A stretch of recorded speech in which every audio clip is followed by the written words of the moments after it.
My name is Anthony Harris. I actually started woodworking, I think I was about 7 years old. My father suggested I build a bookcase, and so I was trying to cut dados with a chisel and did not yet know what a bevel was for, and so I made a pretty bad hash of it. My sister ended up with, she's 3 years older than I was, she ended up with a functional bookcase, but my dad just kind of threw away what I had.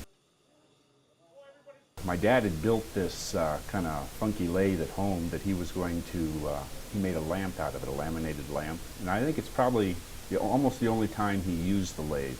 I decided I was going to make another one of those stools, but I was going to turn the legs. And so that's what I did. And that's really my first experience with turning, was the 8th grade. 9th grade I started turning a lot, and by the time I hit high school, I did a lot of turning. I did a lot of other work, but reached, I think, probably my junior year, the woodshop teacher at Shawnee Mission North. He quit giving me credit for turning things because I was doing it too much. And the truth is, for a long time, probably for the first 10 years anyhow, maybe 10 or 12 years, I did most of the wood turning wrong. And the reason is because, no one taught me. I didn't know a lot of things, like I didn't know that you're supposed to sharpen tools. And so there was this thing called a diamond point scraper, which has a sharp point on it. And I discovered that even though it's not sharpened, you could jam it into the wood and pieces would come off. And one of the consequences of working like that is I had to sand a lot. And I also had this idea that if you used 80 grit sandpaper for a long time, it would become 220, but that's not true either. So at any rate, probably 22 years old, I started looking at books and watching demonstrations and began to learn how to use the tools correctly.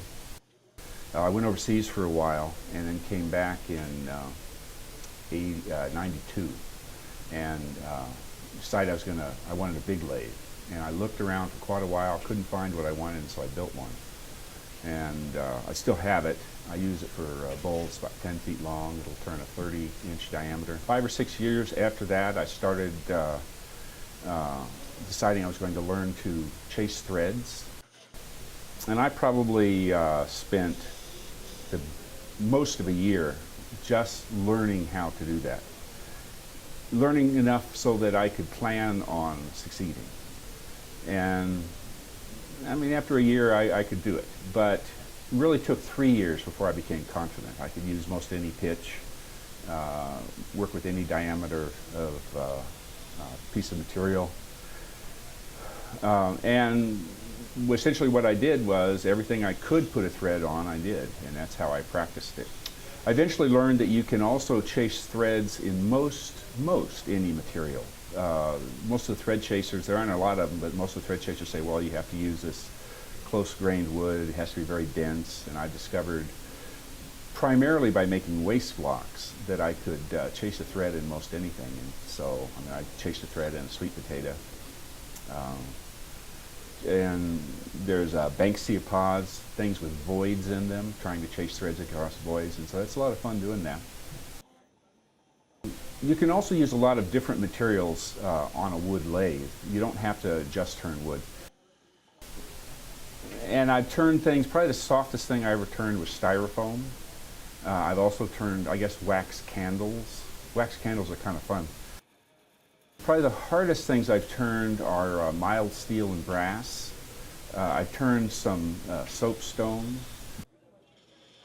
Both of those tend to cut fairly slow, and also the plastics. And the problem with them is the tool will not cut as fast. It doesn't necessarily get dull, although it does with the stone. The plastics themselves, if you cut too fast, too hard, press the tool too hard, it shatters. There are some palm tree seeds. The real common one is the tagua nut, but there's probably 150 or 200 of them, different kinds of palm tree seeds, and I like to make little threaded boxes out of them.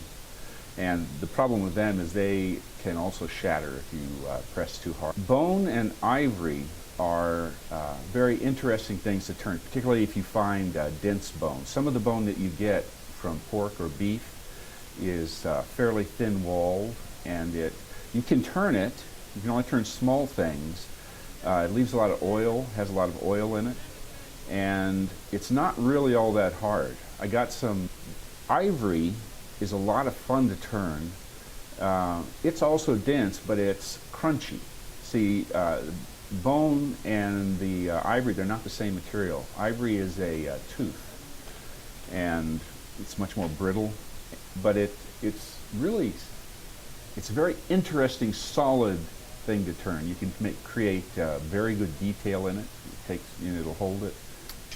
Horn is also something that's fun to turn. You can really smell it when you turn it. And also a lot of horn, not all of it, but a lot of horn, you can only cut it one direction. Horn is made out of keratin, which is what your fingernails and hair is made out of. And so because the hair is laid out in a direction and it's typically tilted, you cannot cut this direction because those hair fibers will just stand up, but you can cut that way. I make a lot of stuff out of Gemsbach horn. We were talking about the space creatures with the porcupine quills on them. The body of those are typically made out of Gemsbach horn. Gemsbach is a large antelope from South Africa, and it has that problem with you can only cut it one direction. It takes a thread real nice, it polishes nice,